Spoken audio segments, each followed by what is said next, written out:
My name is Zariah Dawson. I am 64 years old. I used to teach literature at a community college.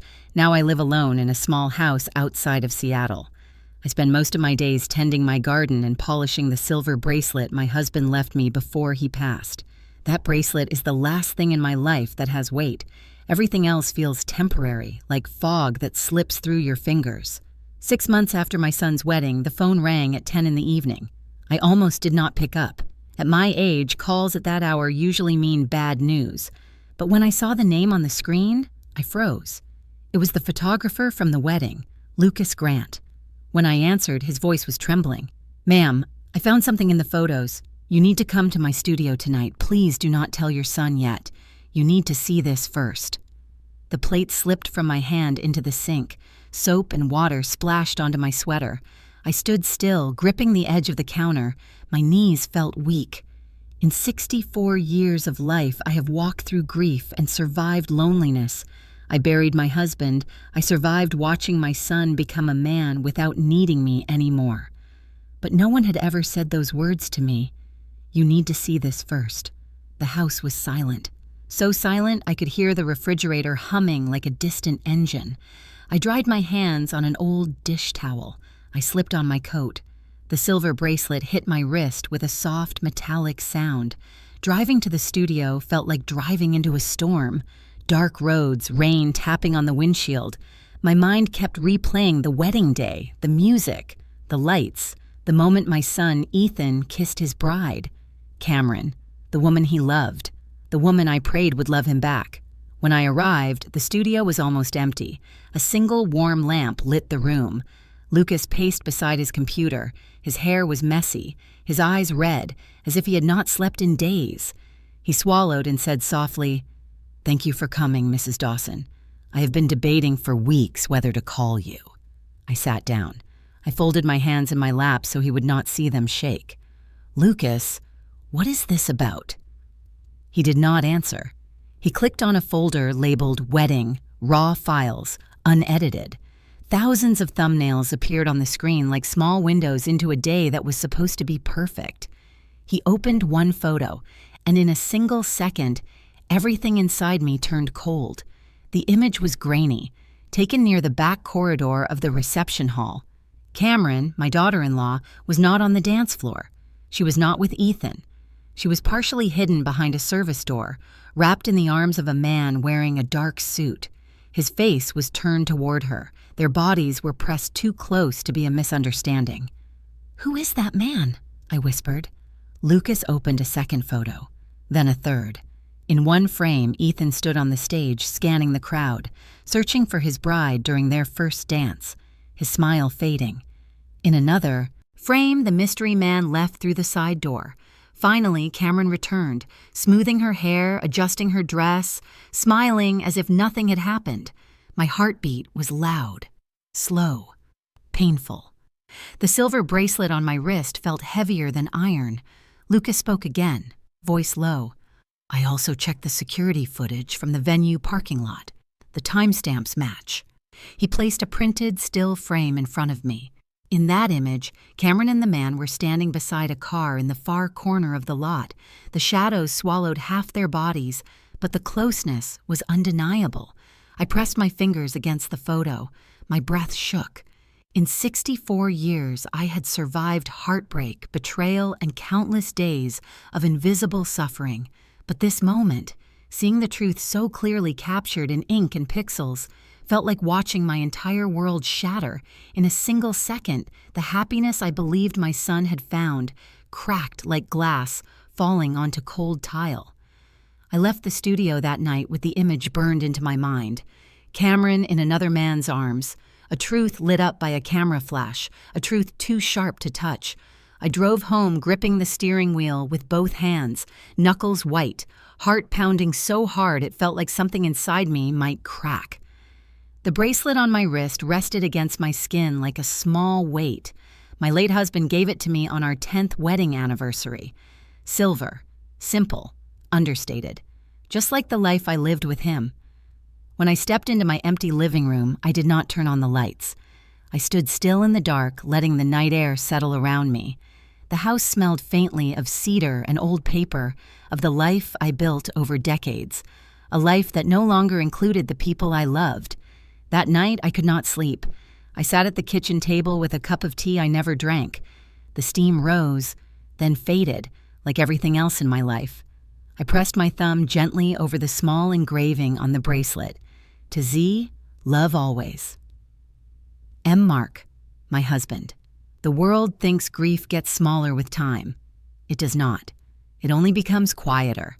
Hidden behind routines and grocery lists and polite smiles, my mind drifted backward, long before the wedding photos, long before Cameron. Back to when my life still felt like it had meaning. When I was 22, I married Mark Dawson. He had a smile that made people believe tomorrow would be better than today. We met when I was shelving books in the campus library. I was working my way through college. He was studying architecture.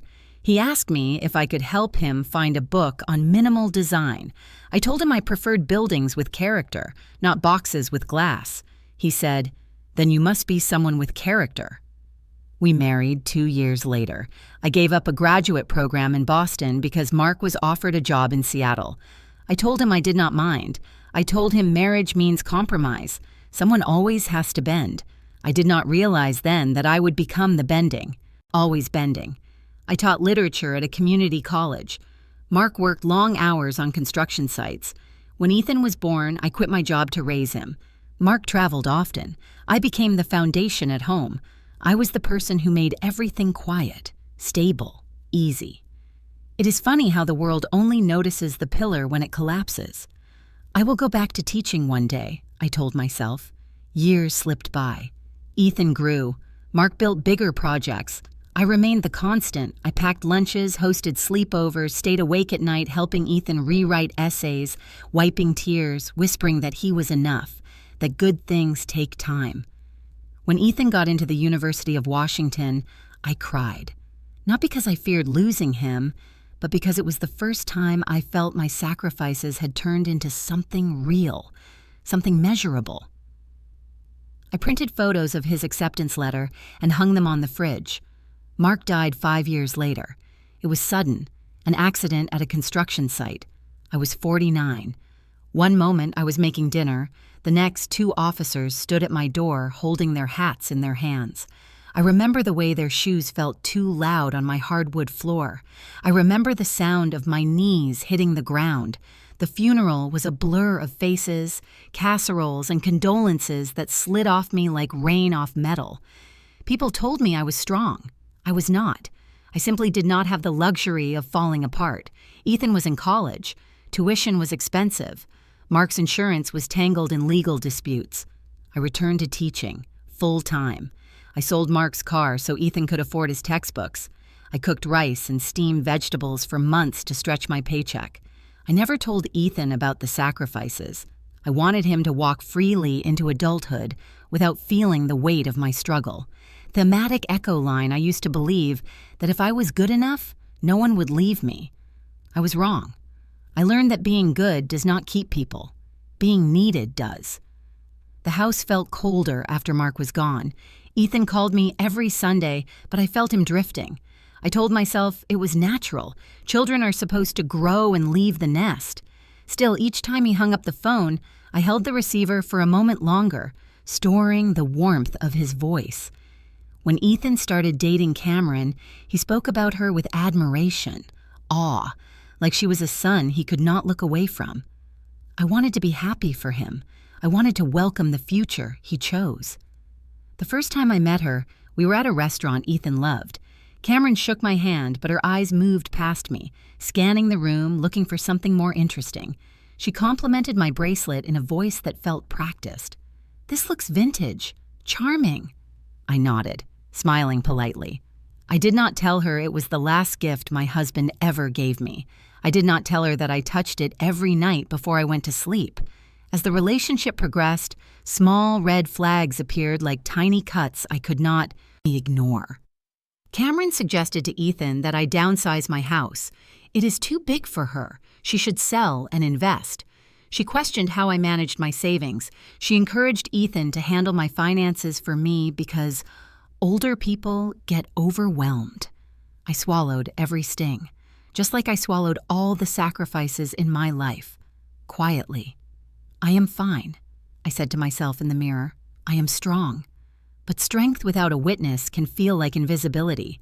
I attended their engagement dinner wearing a navy dress I had owned for years. Cameron's mother arrived with diamonds.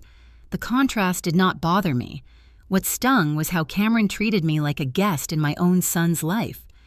At the wedding rehearsal, Cameron asked if I could move tables to make room for her aunt's side of the family. "That is Ethan's table," I said gently. She smiled, cold and sharp. "Well, Ethan and I agreed that proximity is a privilege. Some people earn it." My breath caught in my throat. I looked at my son. I waited for him to correct her, to defend me. He laughed it off. I walked away quietly. My silence did not surrender. It was survival. After the wedding, Ethan grew distant. He canceled our weekly dinners. Cameron screened my calls. When I dropped off homemade soup at their new apartment, Cameron met me at the door. "We are about to go out. Next time, just text." Next time, just text. That night, I sat at my kitchen table with a bowl of soup cooling in front of me. I stared at the empty chair across from me and whispered my grief into the silence. Thematic echo line I used to believe that if I was good enough, no one would leave me. I did not push back. I did not argue. I did not fight. Because fighting is loud, and loud is not who I am. My power is quiet, steady, like the bracelet on my wrist. And 6 months later, in a dimly lit studio surrounded by wedding photos, I realized something. Sometimes it does not matter how much love you give. If someone is determined to choose someone else, they will. What Lucas showed me that night cracked open everything I built with silence, everything I sacrificed, everything I believed. And for the first time in my life, I felt the beginning of something unfamiliar. Not a weakness, not sadness, but awakening. The morning of the wedding smelled of rain and roses. The venue sat on a hill overlooking the Puget Sound, a glass and cedar structure that looked like someone carved a cathedral out of a dream.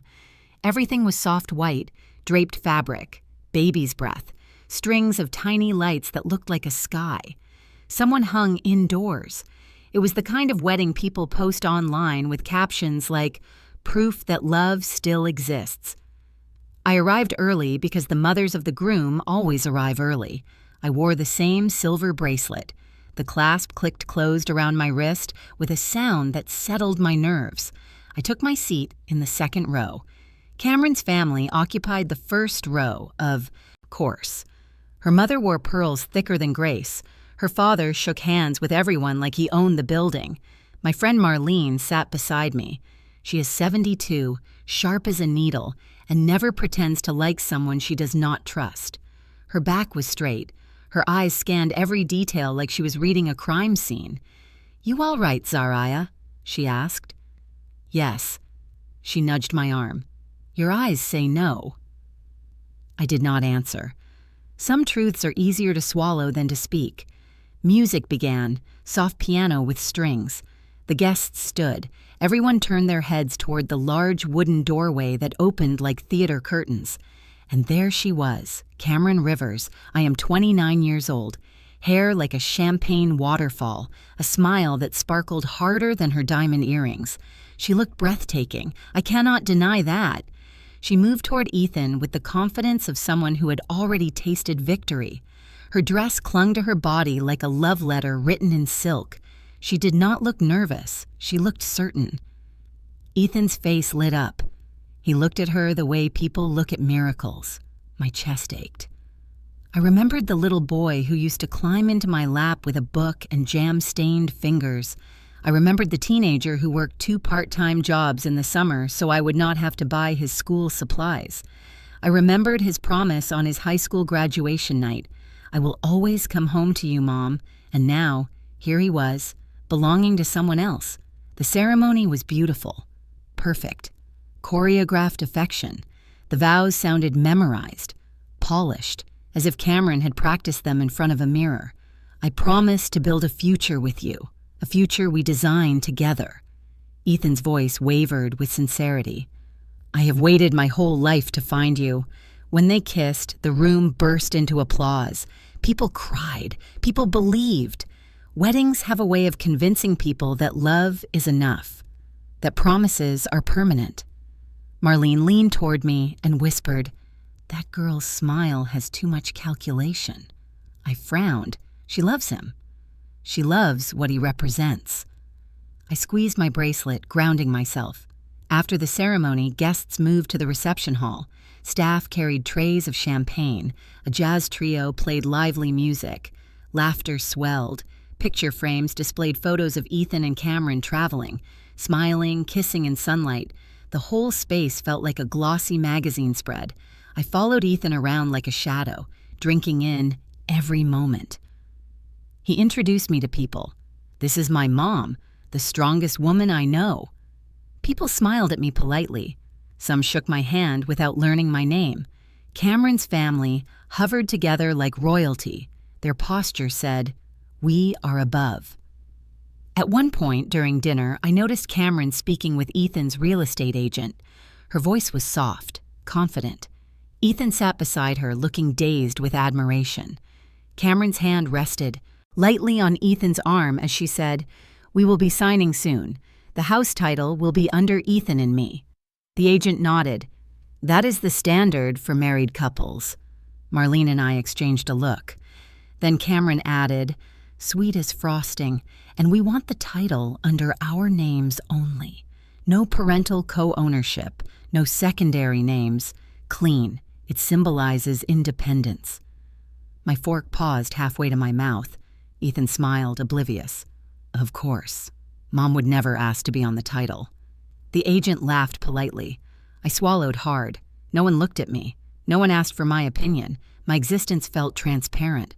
I was a ghost at a celebration I helped build. Marlene leaned over, voice low. "That is not a request. It is a declaration. She just wants a fresh start with him," I whispered. Marlene tapped her nails on the table. "She wants ownership, not partnership." I let silence hold my answer. Silence is safer than argument. Silence protects peace. Silence is also where truth goes to suffocate. When the waitstaff cleared the plates, I stood to refill my water. As I passed the bar, I overheard Cameron speaking with one of her bridesmaids. "We need the house in our name for the loan. If his mother signs anything, the bank will assume her assets are involved. I want clean financial autonomy." "But she is his mother." "Yes, and that is the problem." They laughed softly, soft enough that they thought no one heard. I stood perfectly still behind the decorative wall. My heart did not break. It hardened. Later, while guests prepared for the first dance, Cameron approached me. "Zariah, when Ethan and I move into the new house, I want to decorate it in a contemporary style. Neutral, minimal, everything new." "That sounds lovely," I said. "So we will not be taking the old rocking chair or any family furniture, and maybe avoid surprise visits. We want to establish our own boundaries." Boundaries. That is what they call distance when they are the ones building the wall. I forced a polite smile. "Thank you for telling me. I wish you both happiness." My voice was steady, but my bracelet felt like a chain around my wrist. Marlene watched from a distance. When Cameron walked away, she approached. "She just erased you from the future and called it interior design." I exhaled slowly and chose grace. "I want him to be happy." Happiness built on erasing someone else is not happiness. It is conquest. Her words lodged in my chest like shards of truth. The music swelled. Ethan led Cameron to the dance floor. He held her close. His eyes were shining. He whispered something into her ear. She laughed like bells. I watched from the corner of the room, invisible. That is when a realization settled over me. I thought I was giving my son happiness. I was giving him to a dream someone else engineered. Thematic echo line, I thought I had handed my son to joy. Instead, I handed him to someone else's fantasy. The night flowed with speeches and toasts. People celebrated. People believed. But beneath the honeymoon sparkle, something felt off. Cameron disappeared frequently. Ethan looked around, confused, scanning the room for her. Twice, Marlene nudged me. "She is not where a bride should be." I tried to ignore it. Hope can be a dangerous drug. When the cake was served, Cameron's mother clinked her glass. A toast to the Rivers family and our newest addition, Ethan. Our, not his, not ours, theirs. I smiled politely as people cheered. The music swelled again. Ethan pulled Cameron toward the dance floor for the scheduled father-daughter dance with her father. Except Cameron was not there. Ethan's smile dimmed. The band played anyway. Guests murmured. The moment stretched long, too long. Marlene leaned toward me and whispered, "Mark my words, she is not missing. She is strategizing." Ethan scanned the room one last time before excusing himself and walking off the dance floor. He disappeared behind the catering wall. 15 minutes passed. 20. Cameron returned, tucking a stray hair behind her ear, lipstick smudged, dress slightly wrinkled. She looked flushed and effortlessly radiant. Ethan rushed toward her, relief on his face. "Where were you?" She kissed his cheek. "I needed fresh air." Fresh air rarely leaves lipstick on someone's collar, but I said nothing, because silence has been my love language, because I believed peace was more valuable than truth. Later that night, I helped gather extra favors and stack plates near the back. Marlene stood beside me, watching Cameron work the room with charm that felt like sugar and steel. "Zariah," she murmured, "that woman is not in love with your son. She is in love with the life he gives her." "She makes him happy," I whispered, "and you think that is enough?" "I hope it is." Marlene shook her head. "Hope is not a strategy." The band played the final song. Ethan dipped Cameron dramatically. Flashbulbs captured every second.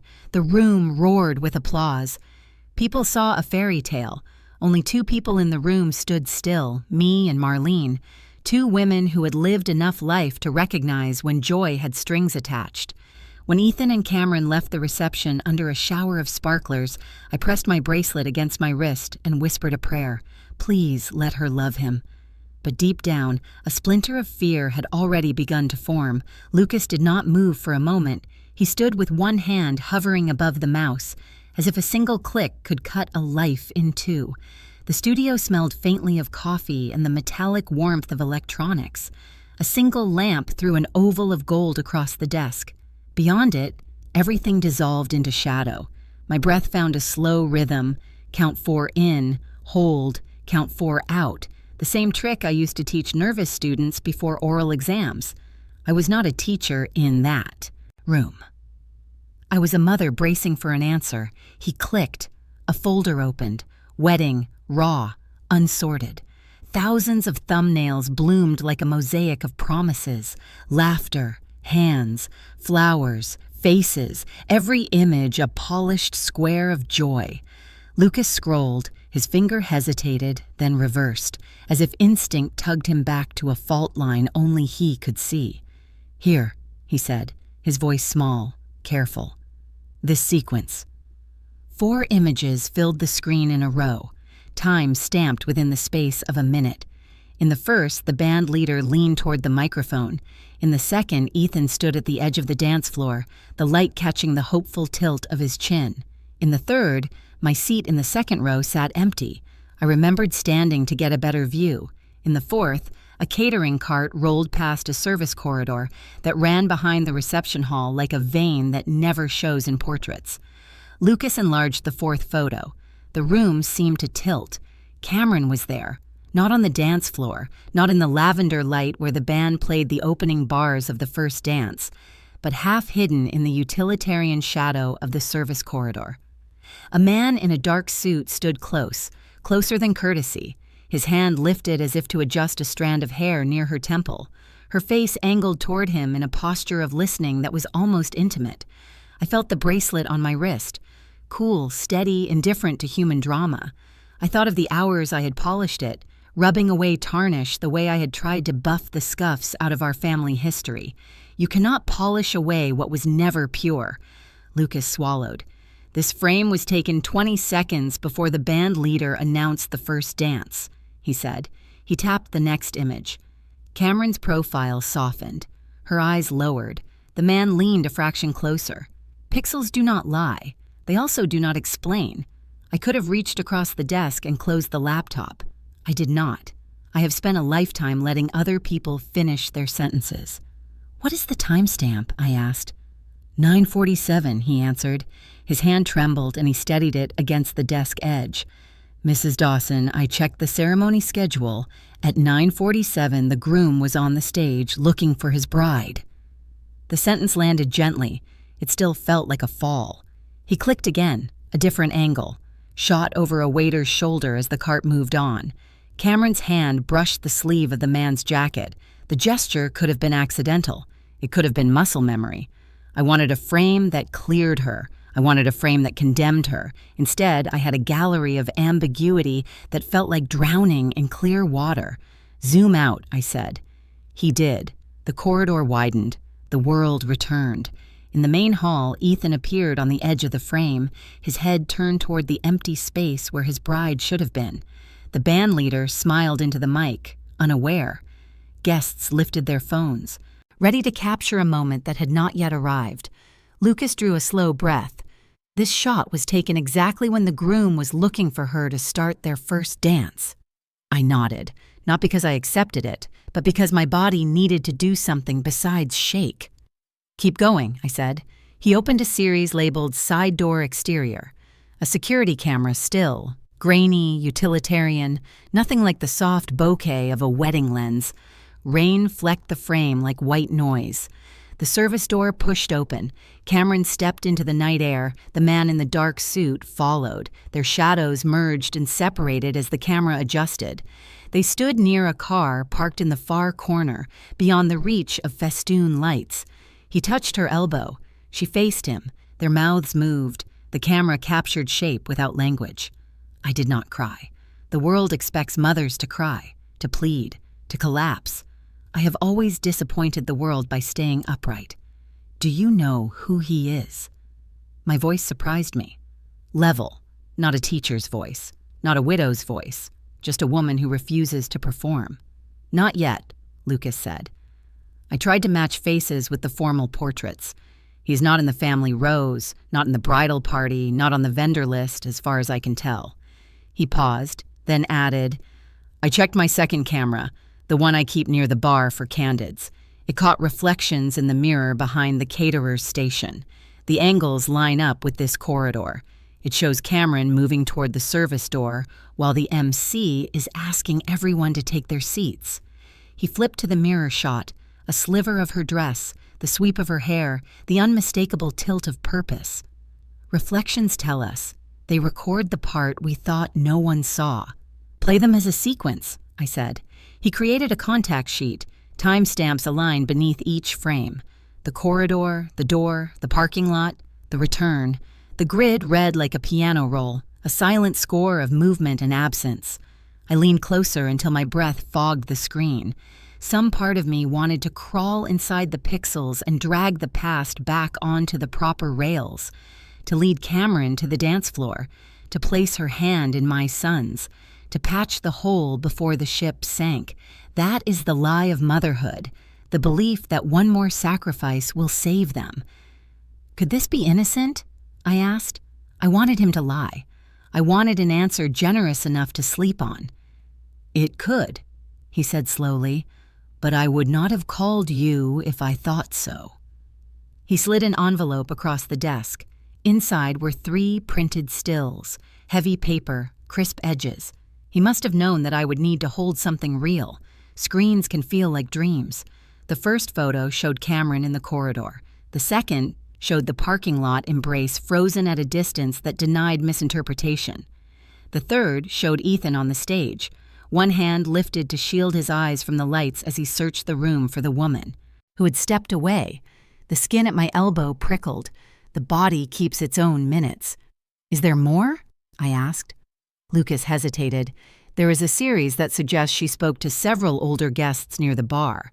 It might mean nothing. It might mean networking. I am not drawing conclusions. I am only showing you what is there. Show me the older guests, I said. He pulled up a carousel of candid shots. In each, Cameron leaned close to someone with gray hair and formal clothes, her expression bright, attentive, her posture open, calculated hospitality. In one frame, she wrote something on a napkin and slid it across the counter. In another, she tapped a number into a phone that was not hers. My stomach folded into itself, not because of what it proved, but because of what it suggested. I lifted a palm, asking for a pause. The studio fell quiet. Even the computer fan seemed to hold its breath. I listened to the sound inside my chest. It was not breaking, it was bracing. "There are truths people hide in the blink of a camera," I said. Lucas looked at me, startled by the sentence, maybe because it sounded like a line from one of the poems I used to teach. It was not a line. It was a diagnosis. He cleared his throat. "Mrs. Dawson, I almost deleted these frames. Not because they were bad, but because they did not match the story the couple hired me to tell. We are paid to make love look inevitable. These photos were refused." I thought of how much of my life had been spent making inevitability for other people, smoothing edges, covering the cost, setting tables, staying late, staying quiet. I thought of Ethan on the stage with hope in his eyes. Hope is the most expensive currency we spend without noticing. "What do you want me to do with them?" Lucas asked.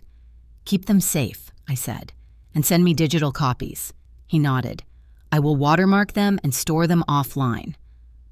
I slid the envelope back toward him, then thought better and kept one print. The stage, my son, the searching hand. I tucked it into my purse like a letter I never wanted to mail. On the drive home, the wipers swept rain, steady, mechanical, faithful in a way people rarely are. A question kept tapping at the base of my skull. What do you do with a truth that threatens to break your child? What do you do with a truth that will break him if you hide it? Morality rarely gives us clean doors. Most days it hands us a hallway with 2 exits and dares us to pick the one that will haunt us less. When I pulled into my driveway, I did not go inside immediately.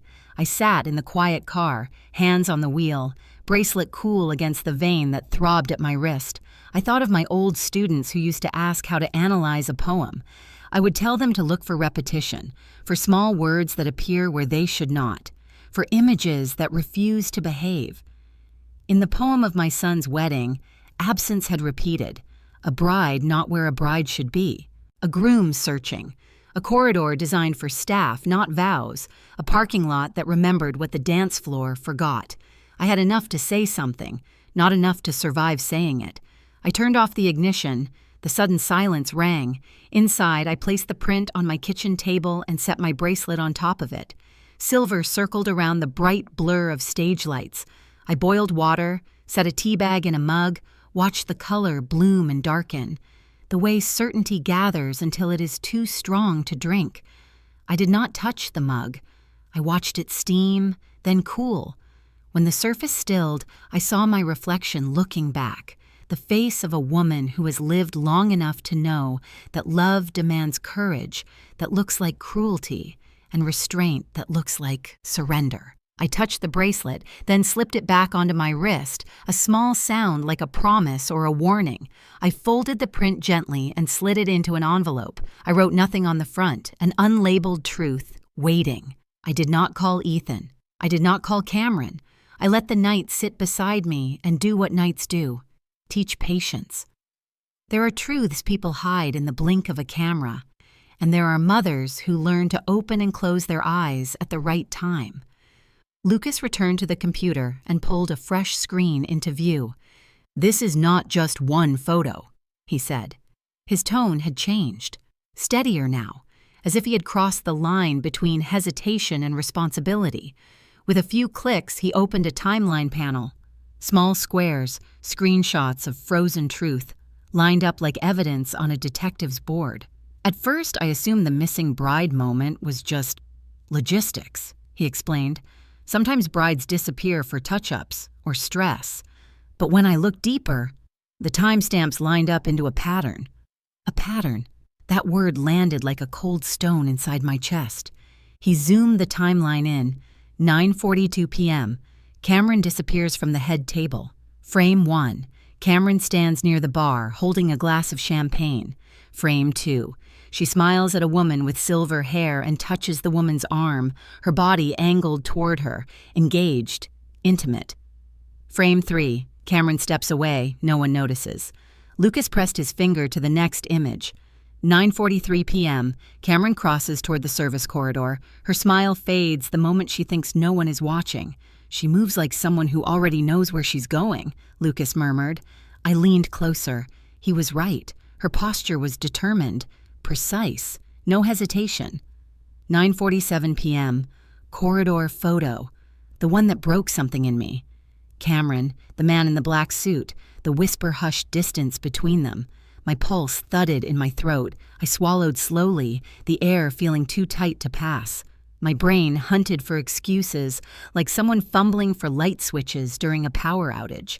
Maybe she was asking him something important. Maybe he was family. Maybe Ethan would laugh it off. Hope is a liar when it's desperate. Lucas. Clicked again. 9:48 p.m. Ethan steps on stage. He is smiling. The band cues the first notes of the first dance. He looks toward the back, searching. I inhaled sharply. In the photo, his hand is lifted to shade his eyes from the spotlight. His face is hopeful, expectant. He thinks love is walking toward him. My fingers gripped the arms of the chair. Lucas whispered, he waited for her. He didn't need to explain further. 9:52 p.m. Caterer photo. A waiter pushes trays past the corridor. The corner of Cameron's dress appears in the shot. The man's hand hovers near her hair again. No one else saw this, I murmured to myself. Lucas corrected me gently. I saw it. 9:57 p.m. Exterior CCTV frame. The back door opens. Cameron and the man exit into the night. They stand beside the parked car. Too close. Too familiar. The camera quality is low. The shapes are grainy. But proximity doesn't need clarity to speak. Lucas swallowed hard. I am not saying anything happened. I am only showing you what the camera saw. Show, don't tell. He moved to the next still. 10:03 p.m. Cameron returns, alone. Her hair is slightly loose, her dress wrinkled. She is smoothing the bodice with her hand. Then she steps into the light and puts her smile back on like lipstick. I blinked once, slowly. Controlled. Lucas minimized the timeline and faced me fully for the first time. He did not look triumphant. He looked troubled, as if he wished the universe had never handed him this burden. I don't know what she was doing, he said. I only know where she wasn't. On the dance floor, I whispered. She wasn't with Ethan, he finished. I looked at the photo, then at another, then another. Each one filled the silence with a different kind of hurt. If betrayal had a language, it would be timestamps. Why tell me? I asked. I did not mean it as gratitude. I meant it as a question of fate. Lucas exhaled slowly. Because you looked at her like a mother looks at her son's future. My eyes burned, not from tears, but from a truth I did not want to examine. I had looked at Cameron not just as a daughter-in-law. I had looked at her as a possible antidote to loneliness. I debated for weeks, he confessed. I thought, who am I to break someone's world if I might be wrong? But you called, I said, because the photos kept staring back at me. He slid a glass of water toward me. My hand shook when I reached for it. One drop slipped down the glass like something melting. You do not have to decide anything tonight, he said gently. I laughed without humor. Don't I? Because that is what motherhood is. Decision after decision, all of them made without enough information. A moral conflict opened inside me like a split seam. I stared at the timeline again. Cameron vanished. Ethan waited. The silence between those two realities was louder than any confession. Lucas leaned forward. You don't have to answer this, but have you ever wondered if she married him for something other than love? My throat tightened. Of course I have, I whispered. When you learn to live alone, you become fluent in reading intentions. You can tell when someone is reaching toward love and when they are reaching toward access. Cameron never reached toward Ethan. She reached toward the future she wanted. Lucas showed the final image, the first dance that happened without Cameron. Ethan stood alone on the dance floor while the lights washed over him. Guests watched, confused, uncomfortable. Someone laughed nervously. The band kept playing anyway. Then Cameron reappeared, gliding back like nothing had happened. She placed her hand on Ethan's chest. He folded instantly. He did not notice the wrinkle in her dress. He did not notice her flushed cheeks. He only noticed her presence. And the song continued. Lucas clicked the window closed, as if that could place the truth back in the box where he found it. I sat still. Body rigid, mind racing, silence settled over the room. Heavy, dense. I pressed the bracelet between my thumb and finger until it hurt. Pain is grounding. Pain is clarity. You don't have to choose tonight, Lucas repeated. But he was wrong. Every mother knows this truth. Silence protects someone. But silence also destroys someone. If I stay silent, Ethan walks blind toward a cliff. If I speak, I become a cliff. For a moment, I closed my eyes. Behind my eyelids, I saw Ethan at 5 years old, running toward me with scraped knees. At 12, asking me why Dad didn't wake up. At 18, hugging me before leaving for college.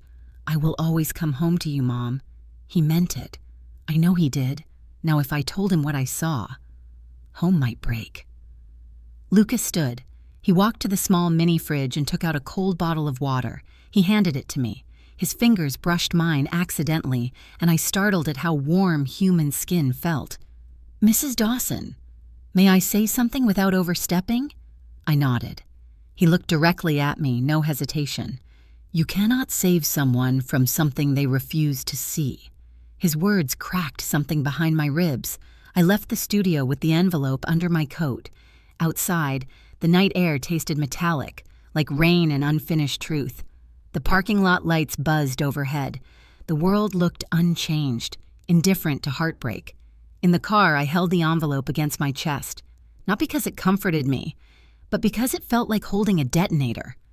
I whispered into the dark, what hurts more, knowing the truth or being responsible for saying it? No one answered. The engine hummed. Rain streaked the windshield. I drove home slowly. Every streetlight passed like a judgment. That night, I did not sleep. I sat at my kitchen table with the envelope in front of me. The bracelet circled my wrist, silver, unbroken. Once, I believed this. If I am good enough, people will stay. But goodness does not guarantee loyalty. Goodness only guarantees exhaustion. The envelope stared back at me. Truth waited, and I knew sooner or later I would have to decide. Do I protect my son's happiness, or do I protect his future? Either choice would break something. I did not tell Ethan about the envelope the next morning. Some truths require a slow landing. Instead, normal life returned, or pretended to. 2 weeks later, Cameron invited me to their new townhouse. It was modern, glass staircase, white stone countertops, a space designed for Instagram instead of living. Sunlight hit every surface and bounced back cold. No warmth, no history, no place for anything worn by love. I carried a basket of homemade soup and fresh bread. Food is the language of mothers who don't know how to be anything else. Cameron opened the door, her smile bright and polished. Zariah. Perfect timing. She kissed the air near my cheek, not touching me. She never touched unless someone was watching. She led me inside, her heels tapping across the hardwood like punctuation. Ethan was still at work, and the house felt staged. No shoes by the door, no scattered mail, no photos of beginnings. Just design, just performance. On the coffee table sat a laptop, several folders, and a calculator. Financial statements spilled across the surface like a map of someone else's future. Cameron motioned for me to sit. I want to show you something. Ethan and I were talking about your financial situation. My spine straightened. My what? She smiled wider. Your retirement accounts, savings, pension. You've worked hard your whole life. We want to help you relax. Relax? As if financial independence were a problem that needed fixing. She flipped her laptop around. A spreadsheet filled the screen. I've been studying investment strategy. I can manage your accounts. You've been doing it the old way. Old. She meant obsolete. I kept my voice steady. I appreciate the thought, but I prefer managing my own affairs. She didn't even pretend to listen. With my guidance, you won't have to worry about handling paperwork or making decisions. Just trust me. We can even link your accounts to ours. That way we can monitor everything in one dashboard. Link your accounts to ours. It wasn't help, it was access. I folded my hands in my lap. I said no, Cameron. She blinked, as if confused by the idea someone might resist her. Then she lowered her voice to something meant to sound supportive. Zariah, you don't have to hold on to everything from the past. This is a new chapter. I looked around the living room. Everything new. Everything is curated. Nothing real. She clicked to another tab, one labeled Projected Growth Models. Charts, numbers, returns. You could double your savings in less than 3 years, she said. That means you could travel. Stop living so restricted. There was an edge beneath her sweetness, an impatience. I breathed through it. My life is not restricted just because it's simple. She laughed, a light dismissive sound. Well, it could definitely use an upgrade. She didn't hide the judgment, not even a little. That was the moment I felt something subtle shift, like a puzzle piece finally revealing its shape. Cameron wasn't interested in helping me. Cameron was interested in positioning herself. She pointed at the financial screen again, speaking slowly as if to a stubborn child. If you transfer your savings into a joint investment account with us, I'll handle everything. I stood and walked toward the kitchen, needing space. I set down the soup and bread on the counter. My bracelet slid down my wrist, soft silver catching the light.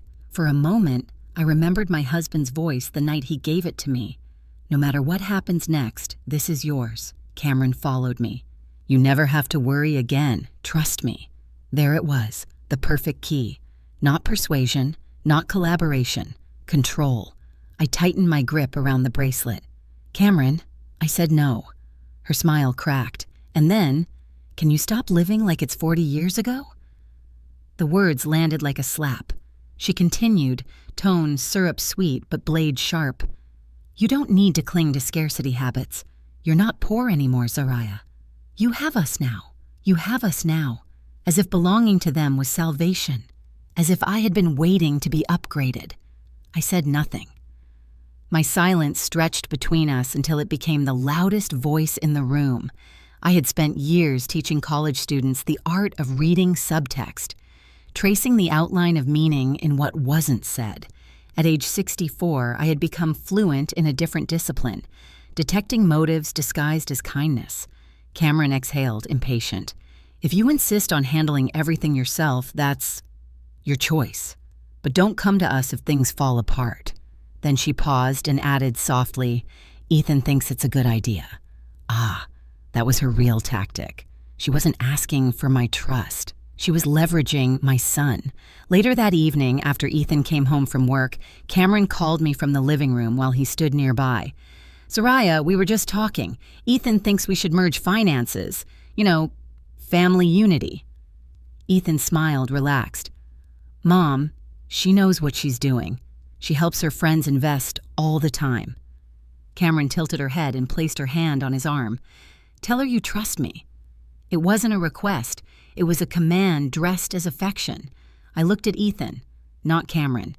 You want me to give her control of my entire savings? Ethan hesitated. I want us all to be a team. Cameron nudged him. A united family. No secrets, no barriers. Cameron's expression flickered. Why would? You say no unless you don't trust us. There it was. Emotional manipulation masquerading as hurt. I inhaled slowly and pressed 2 fingers to the silver bracelet, my anchor. My husband once told me, you do not have to explain your boundaries. The right people will respect them. I looked straight into Cameron's eyes. No. Ethan looked shocked. Mom? I raised a hand gently, stopping him without force. I love you, Ethan. That will never change. But my finances, my choices, and my independence are not up for negotiation. Cameron's smile froze. She lowered her voice, but not enough that Ethan could not hear. You don't have to be stubborn to prove you matter. I did not respond, because I finally understood something essential. Silence is also a response. Not submission, not defeat, a clear line drawn without raising a single decibel. Her eyes hardened. She placed her hand on her hip. just a fraction of defiance. Ethan looked between us, confused, torn. Is something happening here that I don't understand? Oh, Ethan, there is a world of meaning between what is said and what is intended. Cameron leaned into him and whispered loudly enough for me to hear, "She doesn't trust us." But I knew the truth. I picked up my coat and basket. "Thank you for dinner," I said. "Good night." I stepped outside. Cold air hit my face. A streetlight hummed overhead. The silence of the neighborhood wrapped around me like a long exhale. Inside the house, voices rose. Ethan confused, Cameron defensive. I didn't stay to listen.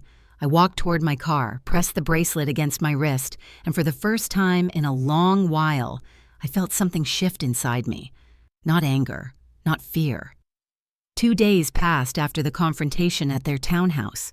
I spent both nights awake, sitting at my dining table with the envelope, the silver bracelet reflecting the kitchen light. I would trace the outline of the photo with the tip of my finger, the way someone touches a bruise to see whether it still hurts. It did. I told myself I was giving Ethan time, but the truth was simpler. I didn't know whether I was strong enough to shatter what he believed was happiness. On the third morning, my phone buzzed. Lucas.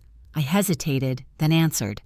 "Mrs. Dawson," he said, voice clipped and tight. I found his name. I felt my pulse slow, then accelerate. Whose name? The man in the corridor, the one in the photos. That sentence, the man in the photos, made something inside me ache. "Come to the studio," he added. "You need to see this with your own eyes." When I arrived, Lucas's normally tidy workspace was covered in documents, open tabs, and printed screenshots. A storm of research. He didn't offer me coffee. He didn't smile. He just pointed to his computer monitor. His cursor hovered over a LinkedIn page. Elias Strong, Senior Financial Marketing Consultant, specializing in asset growth for high net worth seniors. Seniors, elderly, people like me. He works for a financial consulting firm, Lucas explained. They target older individuals with large assets, retirement funds, insurance payouts, inheritances. My stomach dropped. The words blurred. "Older people," I repeated. "Like widows?" "Yes." I stayed silent. Lucas clicked another tab. A banking document, an EIN number, a company registration. The company name at the top read Rivers, Cameron's last name. I gripped the edge of the desk. "Lucas? That name?" "Yes." He zoomed in. "Look at the section labeled Account Ownership. Co-owners. Elias Strong. Cameron Rivers." Each signature was clear. "You asked if they were colleagues," Lucas said quietly. "They are business partners, and not just business partners. Co-owners." The air left my lungs so fast I had to steady myself against the desk. Co-owners. Of a financial firm. The same woman who suggested merging finances, the same woman who wanted access to my accounts, had a company, jointly, with the man she disappeared with at her wedding. Everything inside me felt cold and very, very still. "Weren't you curious why she wanted your savings linked to theirs?" Lucas asked gently. It wasn't a question. It was confirmation. He clicked another window, a consumer complaints page. My throat tightened as words came into focus. I swallowed hard. "So they've done this before?" Lucas nodded. "Yes, multiple times." He clicked another file, a PDF labeled Legal Inquiry, State Board of Financial Ethics. "A case was opened," he said. "Not enough evidence, closed before trial." I stared at the screen. People like Cameron and Elias don't steal money. They steal trust. They make people feel foolish for having faith. Lucas sat down across from me. "I think Ethan wasn't the groom," he said. "He was the shield. A wedding is the perfect disguise. Happy people don't question motives. Happy people don't notice shadows behind curtains." I forced air into my lungs. "Does Ethan know about this company?" Lucas shook his head. "There's no record of him linked to it. No ownership, no employment, nothing. So the townhouse, the investments, the pressure, all built on secrecy." "Lucas," I whispered, "why are you helping me?" He leaned forward. Because they targeted my aunt 3 years ago. I froze. She was 84, he said. She trusted Elias. She trusted Cameron. She lost her home and died believing she had ruined her own life. There was grief in his voice, but no anger, just the truth. Raw, undressed. That's when I understood. Lucas wasn't exposing Cameron for me. He was exposing Cameron because someone he loved had already paid the price. I closed my eyes and images flashed. Cameron suggesting access to my retirement. Ethan defended her without knowing the truth. Elias touching Cameron's hair outside the reception. It wasn't an affair. It was a strategy, a coordinated plan. They identified potential targets at the wedding, older guests with assets. They worked the room. They disappeared into the corridor. The photos weren't intimate. They were tactical. Lucas pulled out another printed sheet, a client list, some names and addresses, some scratched out. Cameron used Ethan's wedding guest list as a business pipeline. My heart dropped to the bottom of my stomach. The guest list. People I had hugged. People I had thanked for coming. Some of them elderly. Some are widowed. Some are vulnerable. She saw them not as family or friends, but as leads. Ethan didn't marry a partner. He married a business strategy. I stared at the documents and a cold clarity washed through me. I need to tell Ethan, I said quietly. Lucas didn't move. You need evidence, he replied. Concrete, not photos that can be explained away. He slid a flash drive across the table. This contains everything, he said. Company records, screenshots, complaints, proof of their joint financial accounts. I didn't take it right away. I stared at the drive. If I picked it up, everything would change. Ethan's marriage, his home, his future, and our relationship. Once he sees it, I whispered, he will never unsee it. Lucas nodded slowly. That's how truth works. I pressed the silver bracelet against my wrist, grounding myself. The metal was cool, unforgiving. Why did she want my accounts? I asked, voice barely audible. Lucas didn't flinch. Because widows with retirement savings are their ideal targets. The room was so quiet I could hear my own heartbeat. He added, and because you trusted Ethan, and she knew Ethan trusted her. I closed my eyes. Trust, the most profitable currency in the world. And Elias? I asked. What role does he play? Lucas met my eyes steady. He handles the money once it leaves the victim's accounts. He paused. She handles the persuasion. I felt sick. This was not just deception. This was calculated exploitation. I finally reached for the flash drive. It felt heavy. Not because of weight, because of consequence. Lucas exhaled. One more thing, he said. Look at this. He opened a final document. An email. Elias to Cameron. Subject line. Projected targets from wedding. My stomach twisted. The first line read, the groom's mother has significant assets. Start there. For a moment, I forgot how to breathe. Cameron didn't just stumble into our lives. She circled us. I stood up, not shaky, not broken, steady. Sometimes strength isn't loud. Sometimes strength is simply standing. I'll handle it, I told Lucas. He didn't argue. He just said, I'll be here if you need backup. Before leaving, I turned back to him. Lucas, thank you. He nodded once. We stop people like them by refusing to be silent. When I reached my car, I sat for a long moment with the flash drive in my hand. Ethan's smile flashed in my memory. My baby boy, my good man. My son believes the world is gentle because I raised him gently. He will be crushed, but I would rather break his heart than let someone break his life. I whispered into the dark interior of the car. She didn't marry you for love, Ethan. She married him to reach me. The flash drive felt heavy in my hand, not because of weight, but because of consequences. I left Lucas's studio as the sky slid from gray into ink. Streetlights flickered on like wary sentinels, casting thin halos on the wet pavement. The air smelled of cold metal, rain, and decisions I was not ready to make. I unlocked my car and sat inside, not starting the engine. The interior filled with silence that pressed against my ribs. I rested the flash drive on the center console. Its red plastic edge caught the light, pulsing like a heartbeat. Then, as if pulled by instinct, I reached for my bracelet. The silver was cool against my skin, steady, grounding.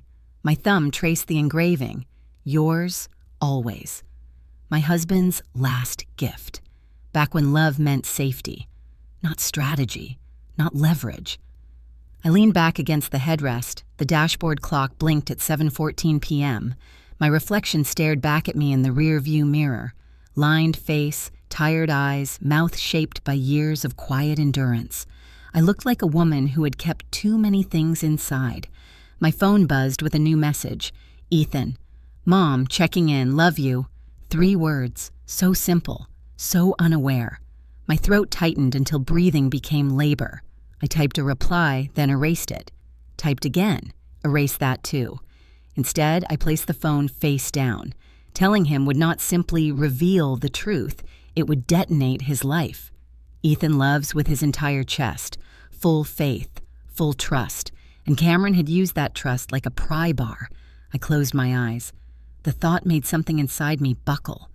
I pressed my palms against the steering wheel, leaning forward, forehead touching the cool leather. "Why did it have to be him?" I whispered, my voice caught in the space between breath and grief. I rested there, letting the silence hold me. Cars passed behind me on the road, headlights flickered, faded.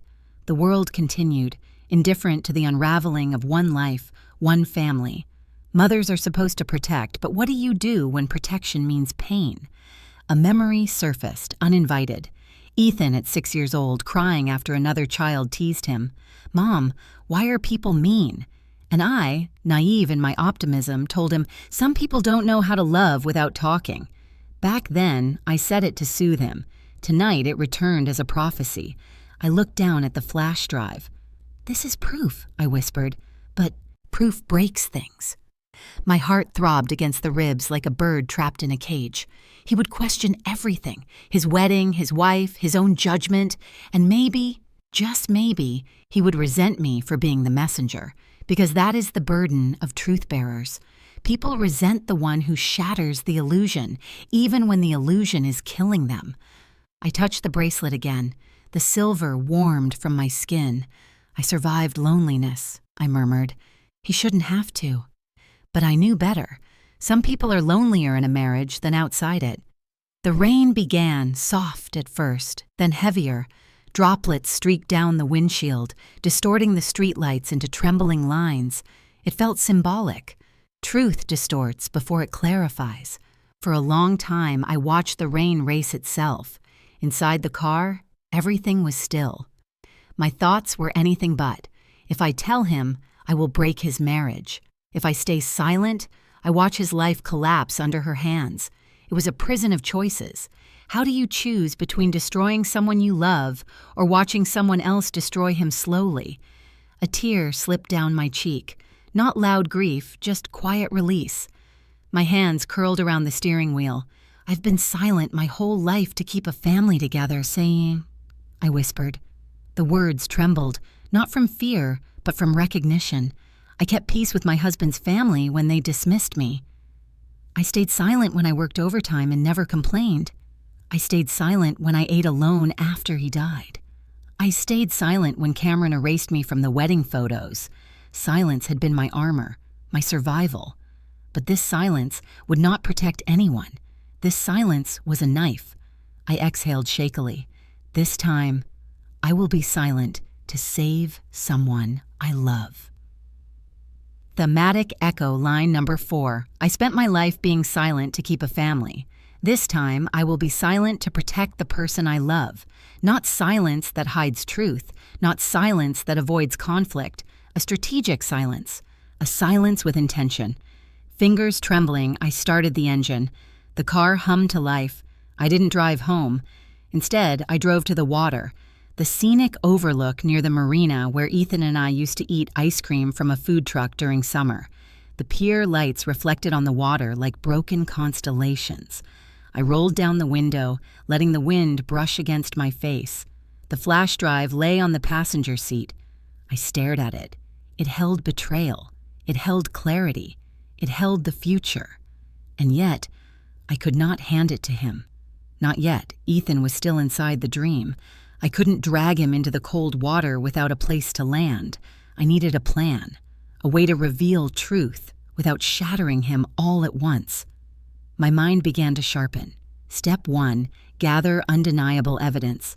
Step 2, find a witness, someone besides me. Step 3, protect Ethan's accounts, freeze anything Cameron could reach. Step 4, only then, tell him. Not to hurt him, to protect him.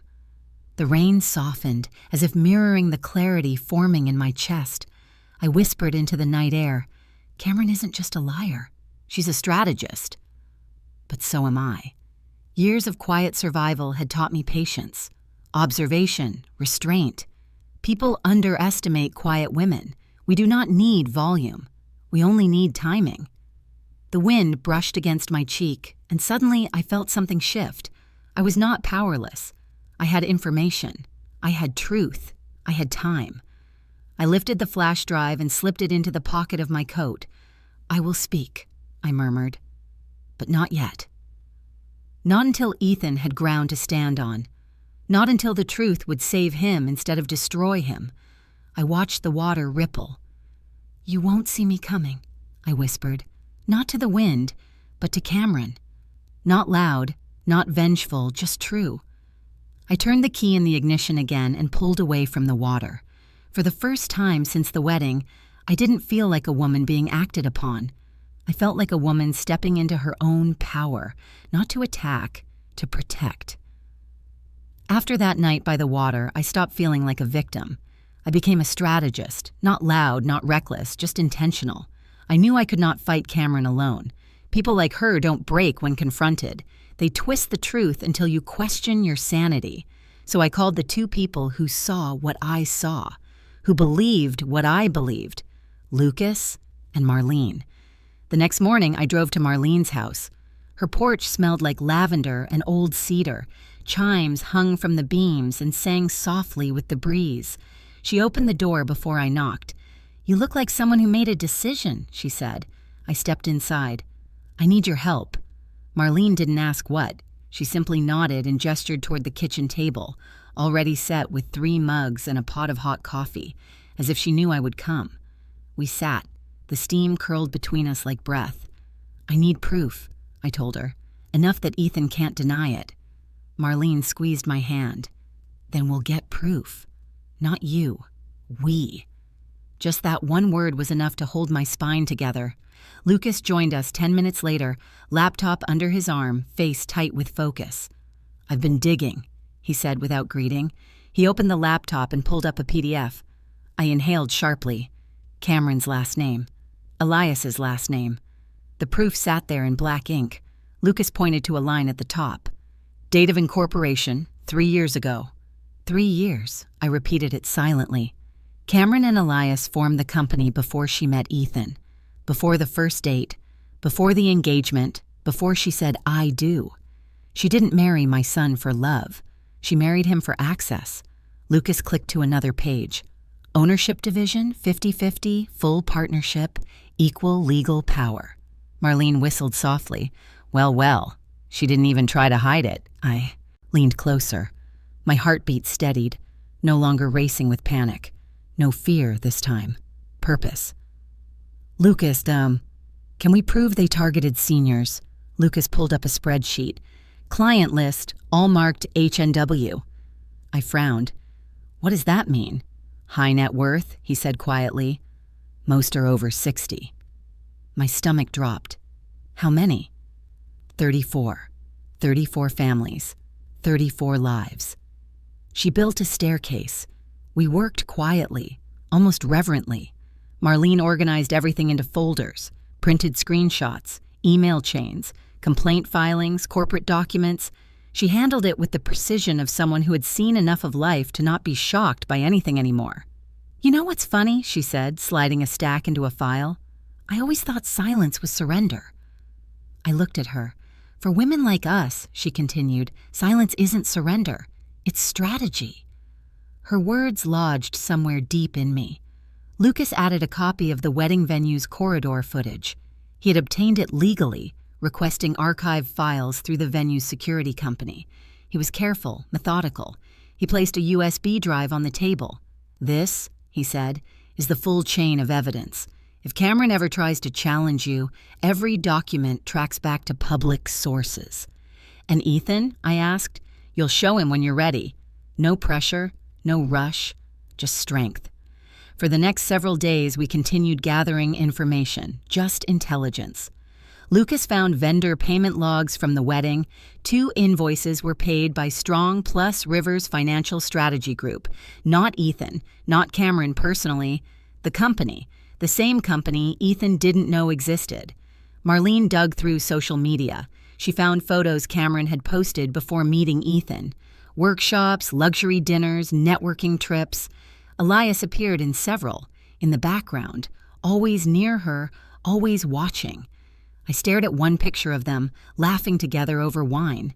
I waited for jealousy to rise. Instead, what came was clarity. They were not lovers. They were accomplices. 3 days later, another piece fell into place. Lucas looked up from his laptop. "I found something else." He turned the screen toward me. A scanned contract, a signature line. "Ethan Dawson, guarantor." I felt my throat close. "They used Ethan's name?" I whispered. Lucas nodded.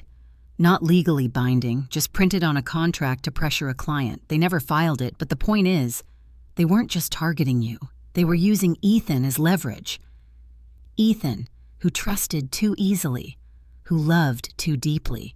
They used my son," I said, voice shaking. Lucas put his hand flat on the table. "They will not use him again."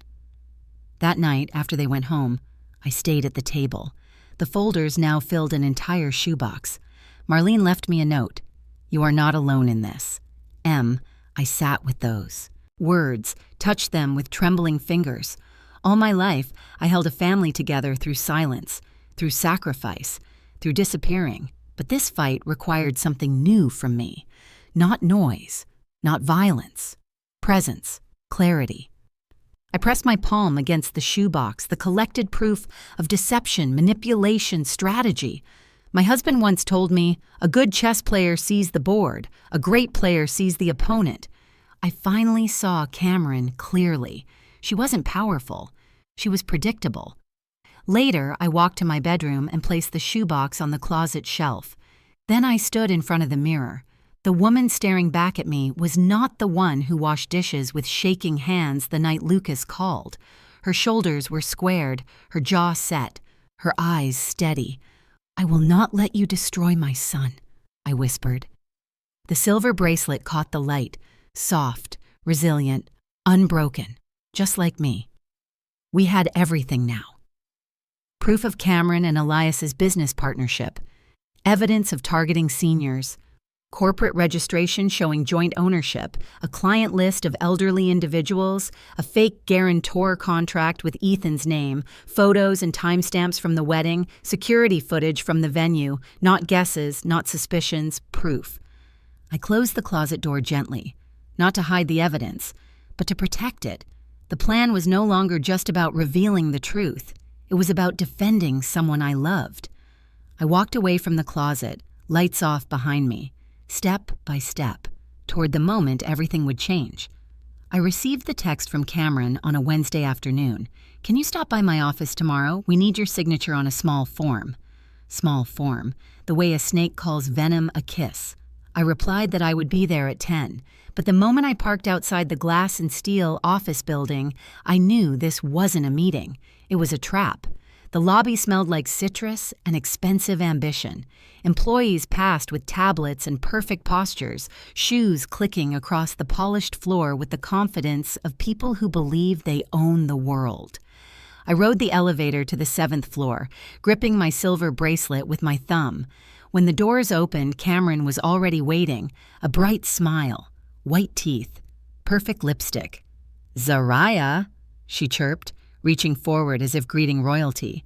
"Thank you for coming on such short notice." I followed her into a conference room. A long, lacquered table stretched between us. Floor to ceiling windows framed the skyline. Seattle looked cold from up here, detached. Cameron moved to the head of the table and set a folder in front of me. "Just a routine authorization form," she said. "Standard finance procedure." I sat, calm, grounded. She slid the papers across the table. "Sign on the last page," she said, tapping a manicured finger. "This allows us to manage the transfers. Simple, really." I looked. Down. The title read, "Durable Power of Attorney for Financial Management." My name is printed, my address, my bank, and a signature line naming Cameron Rivers as my financial agent. Not an advisor, not an assistant. Agent. Cameron would have full control, accounts, investments, withdrawals, real estate, everything. My pen was already placed beside the signature line, like an offering. I lifted it, I held it between my fingers, then paused. Silence stretched, long, deliberate. Cameron shifted in her chair. "There's no reason to overthink," she said lightly. "Ethan and I are family. We're a team." Her voice was smooth, but her foot bounced beneath the table. The silence was working. I lifted the pen a little higher. She leaned forward. "Just sign, Zariah." I didn't move. Instead, I let the weight of the moment expand. Slow, controlled, like slow motion in real life. The hum of the air conditioner, the faint ticking of the wall clock, the sound of someone laughing far down the hallway. I felt the bracelet against my wrist, smooth, cool, grounding. I thought of Lucas, Marlene, the shoebox of evidence in my closet. I thought of Ethan as a boy, running to me with scraped knees, and I thought of Cameron and Elias standing in the shadows of the wedding corridor.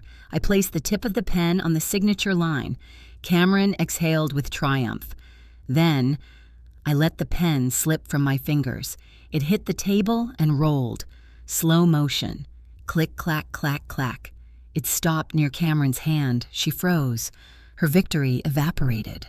I looked at her, calm, unshaken. "I need to read carefully," I said softly. "I've learned something from being silent." Her smile vanished. "What do you mean, read carefully? You said you trusted—" "I never said that." I slid the papers back toward her with 2 fingers. Minimal movement, maximum message. She tried again, voice tighter now. "Ethan thinks this is smart. He wants us to make sure you're protected. And you think signing away my autonomy protects me." Her cheeks flushed, her tone sharpened. "It's just a formality. It makes everything efficient." "For whom?" She blinked. "For all of us." "For you and Elias," I corrected. Color drained from her face. Very slowly, I opened my purse and set the flash drive on the table. No explanation, no dramatics, just truth, in physical form. Cameron's eyes widened, the smallest, sharpest tremor of fear. I kept my voice level, measured, precise. "I know about the company." She swallowed. "What?" "Strong and Rivers Financial Strategy Group," I said, "incorporated 3 years before you met Ethan." Her breath hitched. I didn't raise my voice. Power doesn't need volume. "You never wanted my trust. You wanted access." Her lipstick smile cracked like cheap paint. "That's not— Zariah, you're misinterpreting—" "No," I said, quietly. "I'm finally interpreting correctly." The silence became a wall she couldn't climb. Then I stood, slow, intentional. "You chose the wrong woman to underestimate." She exhaled sharply. "You don't have proof." I touched the flash drive with one fingertip. "I have more than proof. I have patience." Her jaw clenched. "You think Ethan will believe you. He loves me." "He loves who he thinks you are." I leaned closer, close enough that she could hear every syllable. "You built your power on silence, but you forgot. Silence can shift sides." I turned to leave. Cameron pushed her chair back, voice trembling. "If you walk out that door, you'll lose your son." I paused with my hand on the door handle. For a moment, emotion surged inside me. Fear, grief, maternal instinct, then my clarity. I looked back at her, eyes steady. I would rather lose him by telling the truth than keep him by protecting a lie. Her face went slack. "If you tell him, you'll ruin his life." "No," I whispered. "I'll give him a chance to rebuild it." Her final card, her last attempt. "You're making a mistake." I opened the door. "No," I said. I'm correcting one.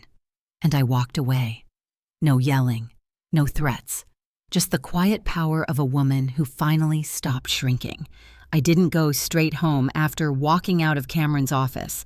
I drove aimlessly, letting the city blur past the windshield. The sky was the color of ash, and the air tasted like rain.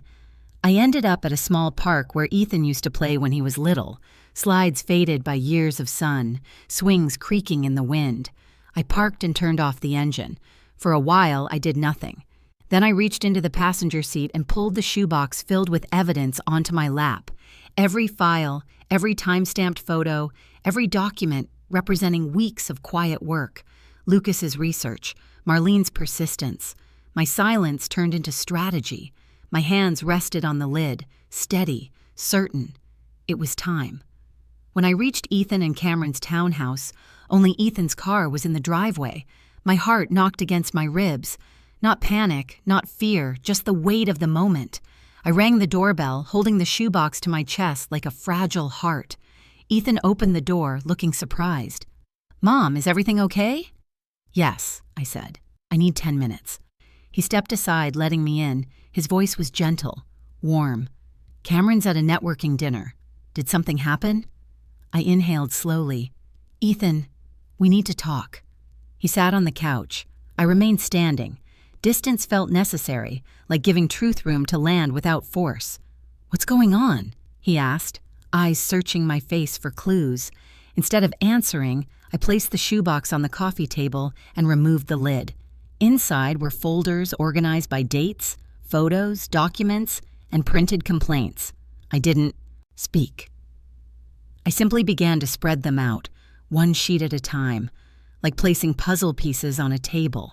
A quiet map of betrayal, wedding photos, corporate registry forms, screenshots showing Cameron and Elias as co-owners, the email using Ethan's name as guarantor.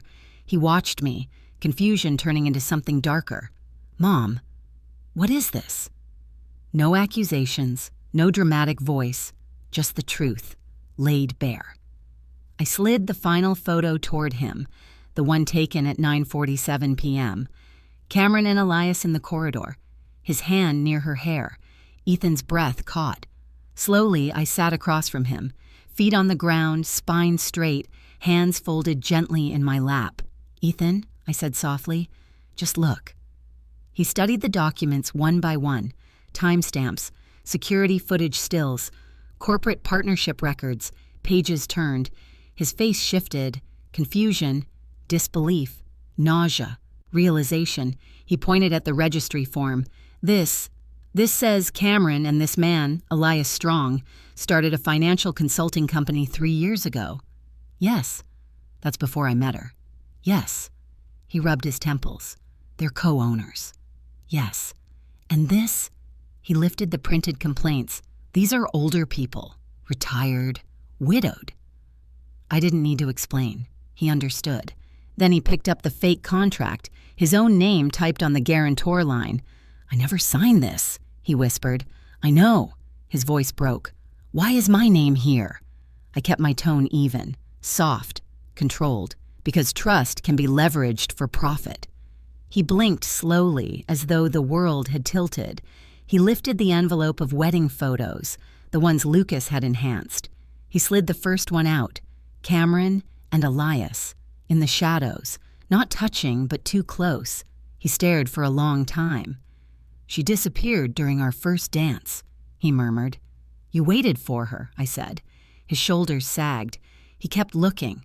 Another photo, another timestamp. He set the envelope down and pressed both hands to his face. "Why didn't you tell me sooner?" "I needed proof," I said gently. "Not suspicion. Proof." He didn't respond, so I continued, my voice low, steady, almost like breathing. "I didn't come here to attack her. I didn't come here to prove anything." I tapped the folder of evidence. "I came here to continue to show you the truth." He dropped his hands and looked directly at me. "How long have you known?" "Since the night Lucas called, the night he showed me the first photo." "And you just stayed silent?" My throat tightened, but I held his gaze. "I stayed silent until the truth could protect you." His face crumpled. "You didn't trust me to handle it?" "I trusted you," I whispered. "I just didn't want you to face this without solid ground." Ethan leaned back, staring up at the ceiling. Silence filled the space between us, not a void of absence, but the pause where healing begins. I let him breathe. Finally, he looked at the evidence again, at the timeline. "Did she marry me for my money?" I swallowed. "No," I said softly. "She married you for mine." He shut his eyes, pained.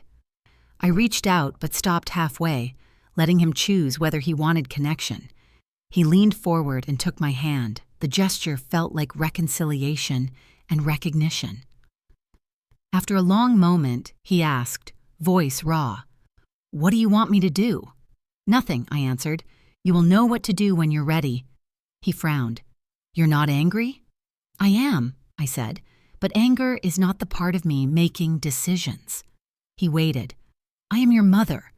My job is not to prove I'm right. It's to protect you, even if that protection breaks something." Tears filled his eyes. I slid the final card toward him, the one I had kept for last, the email between Elias and Cameron.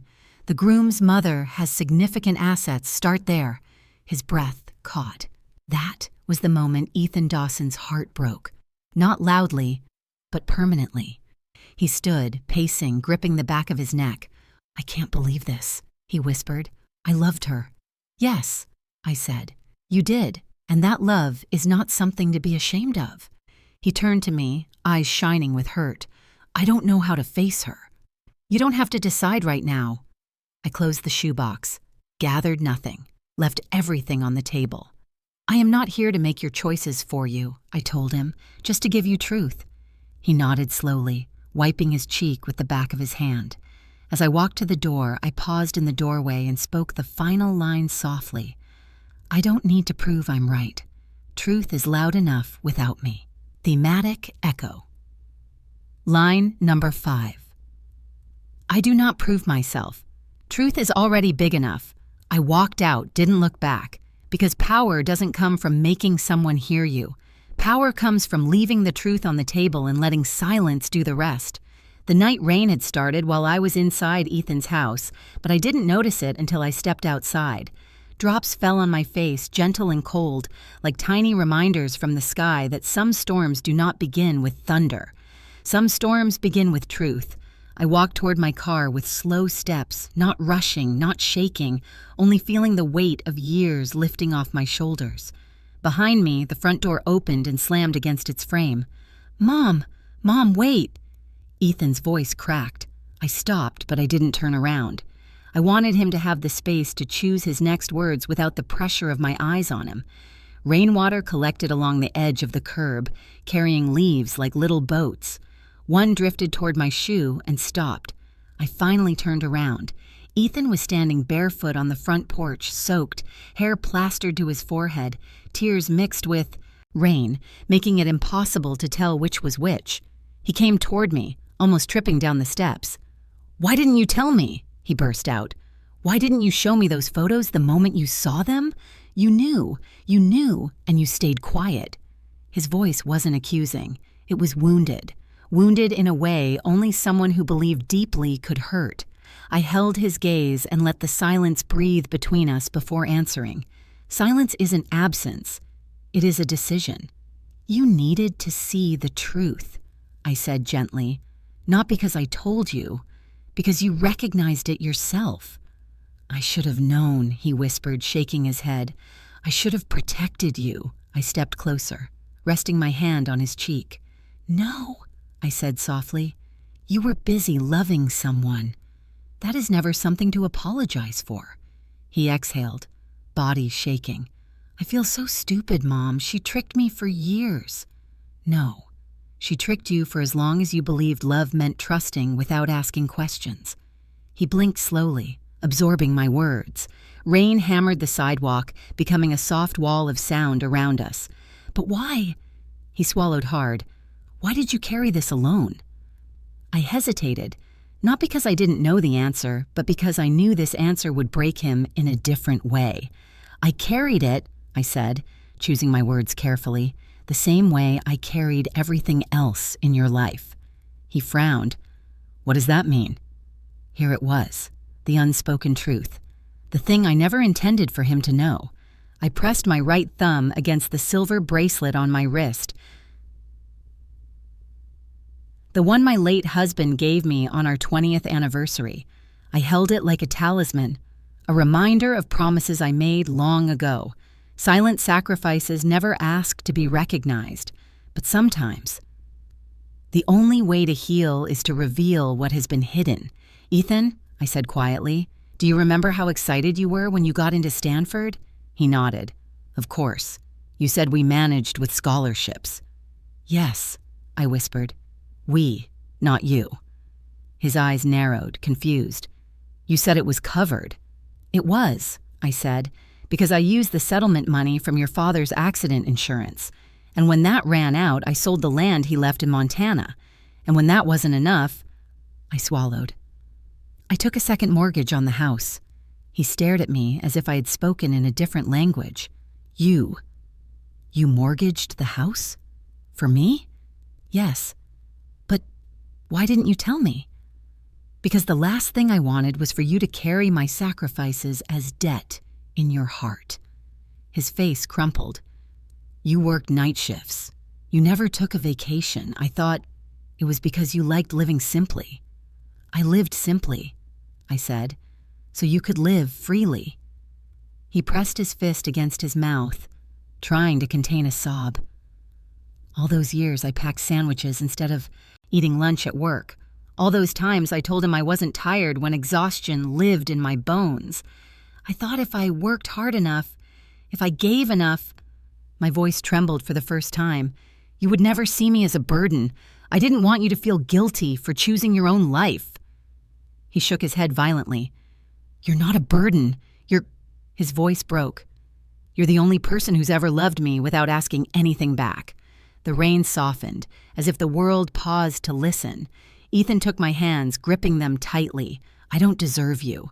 No, I said, squeezing back. You deserve someone who loves you without needing to own you. And I deserve someone who sees when I am fading. We stood like that, mother and son, in a circle of streetlight and rain. Finally, Ethan whispered, Why didn't you tell me earlier? I would have believed you. I looked at him with eyes tired but warm, because belief borrowed from someone else's voice doesn't last, but truth discovered with your own eyes. I lifted his hand and placed it over his chest. That stays, he cried then. Not the loud kind, not the angry kind, the silent kind, where everything inside a person collapses at once, and then, slowly, begins to rebuild. He leaned into me, forehead resting against mine. I'm so sorry I didn't see you, Mom. You see me now, I whispered. That was enough. After a long, quiet moment, he finally asked, What do I do now? I brushed his wet hair back with my palm. You take back your life, one quiet step at a time. He nodded slowly. As we walked back toward the house, I added one final truth, gentle, not sharp. Love doesn't require blindness. Trust doesn't require silence. And although neither of us said it out loud, we both knew. Some silences protect, and some silences finally end. The next morning, sunlight pushed against the curtains in my living room like a polite knock. I hadn't slept much. Sleep doesn't come easily after a night when a truth that large finally steps out of the shadows. I sat at the small kitchen table with a cup of black tea and watched the steam rise. Everything felt still, quiet, peaceful in the way only truth can be. My phone buzzer. It was Ethan, a single text. I filed the paperwork. I didn't need to ask what paperwork. His message carried a finality that no explanation could soften. He had begun the process to separate from Cameron. I held the phone in my hand for a long time, breathing slowly. When you love someone, you never celebrate the moment they realize another person wasn't who they believed. Healing sometimes looks like tearing down a house with your own hands. I replied with 2 words. I'm here. 3 weeks passed. Cameron moved out, not dramatically. No shouting, no accusations, She simply took her suitcases, left a short message on the kitchen counter for Ethan, and walked away. A few days later, attorneys representing elderly clients began requesting financial documentation from the consulting company she shared with Elias. The company was placed under review. Cameron and Elias were asked to clarify irregularities in how they had managed client accounts.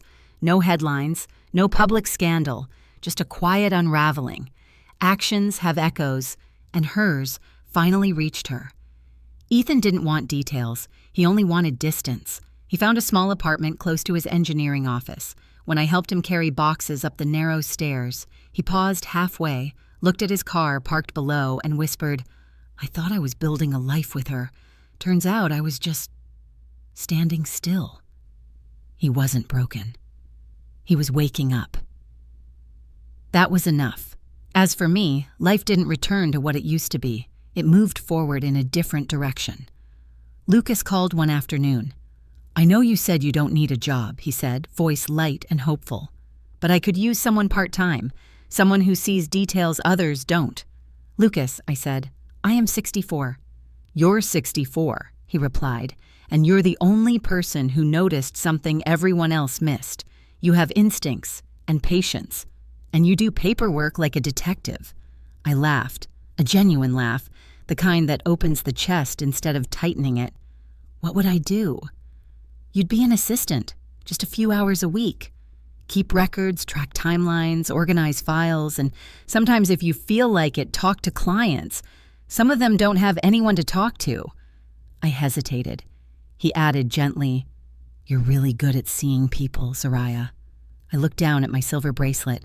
The engraving inside had faded from years of wear. Love is quiet. Maybe a new chapter could begin quietly, too. "All right," I said. "I'll try." The studio became my soft landing place. It smelled like old wood floors, coffee, and possibility. Light spilled through the large windows, pooling over rolls of backdrops and hanging frames.